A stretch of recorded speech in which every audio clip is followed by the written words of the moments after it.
Let's bring you some other news. Also dropping in just now, the Palestinian Red Crescent says they have received a warning from the Israeli military forces to immediately evacuate Gaza's Al-Quds Hospital.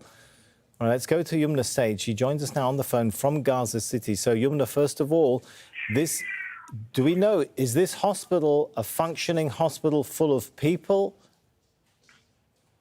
Well, yes, Sammy, it is. Now, not all departments of the hospital are working because the lack of electricity, but the hospital certainly has over 12,000 people sheltering in the hospital of Al-Quds Hospital, especially those people who have had their homes targeted in Tell El-Hawa neighborhood. Now, we know that in Tell El-Hawa neighborhood, they were the residential towers of Tell El-Hawa that were completely bombarded and leveled to the ground. Thousands of families had to evacuate, in addition to other areas in that neighborhood that are all sheltering in that hospital. Now, I got a call from Dr Bashar Murad, who is the director of Al-Quds Hospital, and he told me exactly that he got a call from the Israeli army telling him to instantly evacuate the hospital and everyone in it to the southern strip, that's to Khan Younis. And he said that this is because the army is about to conduct a military operation in that area. Now, Dr. Murad told me that are they evacuating? I mean, it's quite a distance from Gaza City to Khan Younis. Can they evacuate? Well, what about people who are in bad condition in the hospital who might not be mobile?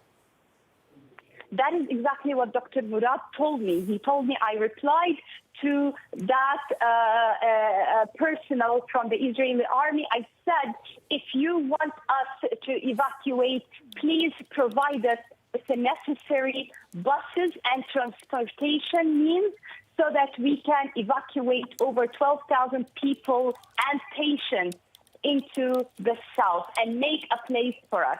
He told me that the person speaking to him from the Israeli army on the other line started shouting and screaming, and he told him, you can bear the consequences if you do not evacuate, and then hang up.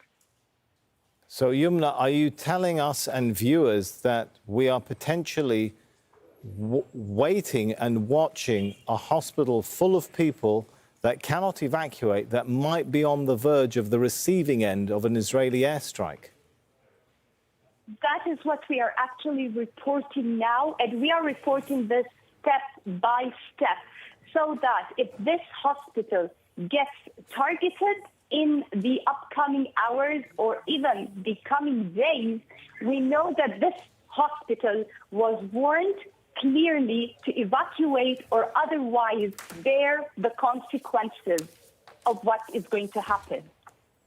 This warning, Youmna, came to the Federation of the Red Crescent, is that right? And it makes me wonder, is there any room for the International Federation of the Red Cross and the Red Crescent on an international scale? Do we know if there's any contacts going on to try and get the Israelis to rescind this? I was told by Dr. Murad when he was delivering this information to me instantly that he is going to instantly contact the Red Cross and see what to do about this warning and this threat. So yes, there is, of course, a connection between the Red Crescent and the Red Cross. They're both international organizations that are operating under international law in many countries, Sammy.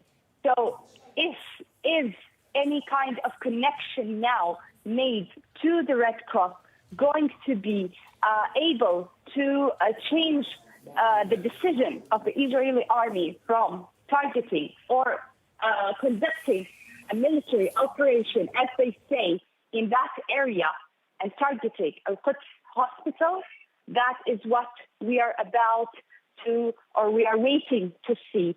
Also, Bashar Murad told me that he will be conducting an urgent press conference in the time being, in the upcoming half an hour or so, to let the entire world know about this warning and this threat, so that the entire world can know what is really happening. Youmna, I'm going to ask you to stay with us because, as our viewers will see on the left side of the screen, we just saw some explosions there light up the horizons over Gaza. Of course, one hopes those are not Israeli airstrikes falling on the Al-Quds Hospital. Do you have any idea of what those explosions are and whether or not that was indeed the hospital? Well, Shadi, let me tell you, it's not just the Al-Quds Hospital in Tell El-Hawa neighborhood that has been warned to evacuate. Now, you know that I live in Tell El-Hawa neighborhood as well, and the street just before our street where the Red Cross itself, the headquarters of the Red Cross in Gaza City, falls. That entire street was warned today to evacuate. So we did go to the Red Cross building and we asked them, because the building is very much closer to that street, and they told us that they already evacuated the area days ago, right?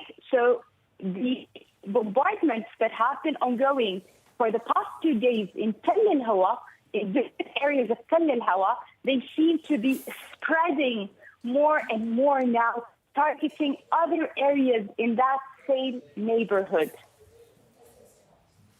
Youmna, I think you said there was 1,000 people, correct me if I'm wrong, in this hospital. I'm just thinking... 12,000 people. 12,000? Yeah. 12,000 people. Just give us an idea of the kind of logistics which might or might not be available to move 12,000 people from Gaza City, a hospital in Gaza City, all the way down to Khan Younis. Archer, there are no transportation means for this huge number to be evacuated or transported to another area. You need transportation. So there are no buses, there are no cars, there's no fuel in the strip. Already the strip has been in lack of fuel and has been in difficulties and crisis of finding fuel all these past days.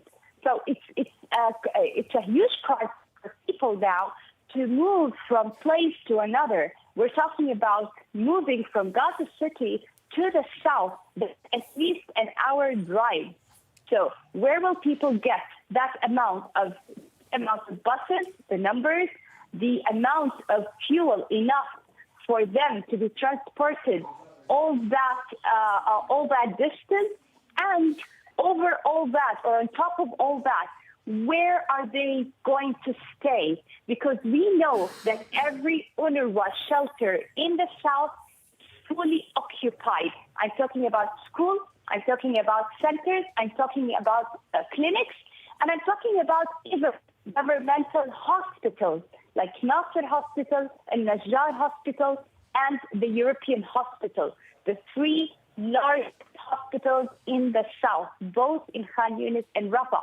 So where will that number of people be able to be evacuated?